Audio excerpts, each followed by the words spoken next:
name is Dan Ritter. We're here in Virginia, Minnesota, working on an intergenerational project for the Minnesota Historical Society, which focuses on food culture and food history.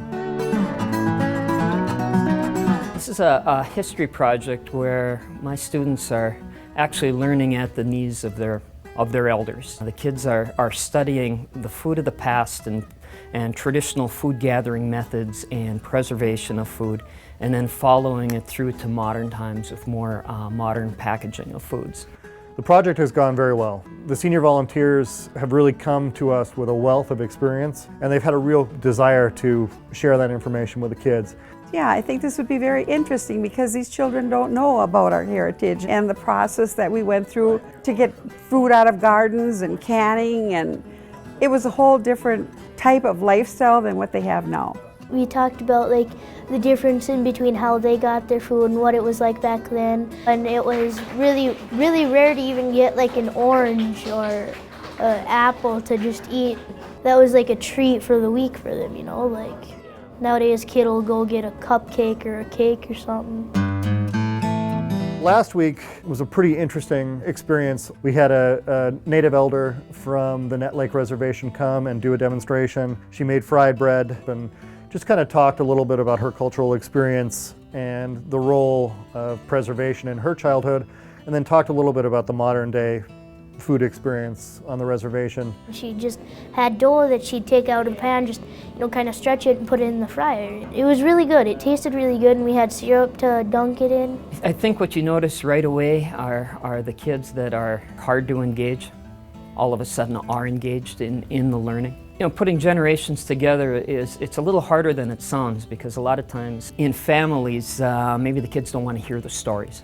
But when you bring in people that the children aren't familiar with, or senior citizens, there just seems to be an automatic connection, and all of a sudden what those people have to say is interesting, and it sinks in and they learn. What really surprised me is how much some of the kids were actually drawing out, were asking, and you could see the wheels turning in their head and thinking, this is so different from what's happening now, and kind of getting sucked into the story a little bit. I learned how to make pickles. Today we did a very hands-on workshop. The kids went ahead and pickled and canned some red cabbage that came out of a local St. Paul garden. And we also brought some very, very late season small immature pickles, which the kids themselves made gherkins out of. What I think I was impressed with the most, the more I talked about different things about my upbringing, they started asking questions. Like, did you have video games? Did you have TVs? Did you have a washing machine? I mean, it brings that out in children, it makes them aware. Even the senior citizens, seeing how we do things nowadays, it's just really cool for all people of all ages.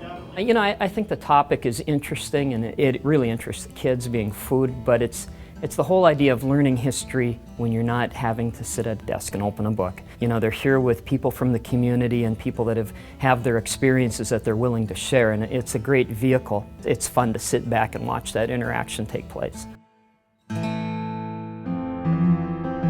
I think what it does for me as a teacher is it's something we can build on back in the classroom.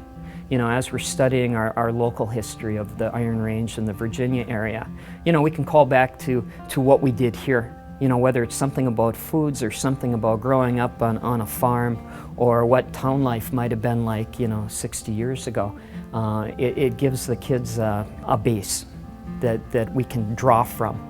Well, I've just learned a whole lot about things, and how people felt about different things back then, and I think it's just a really good experience for people.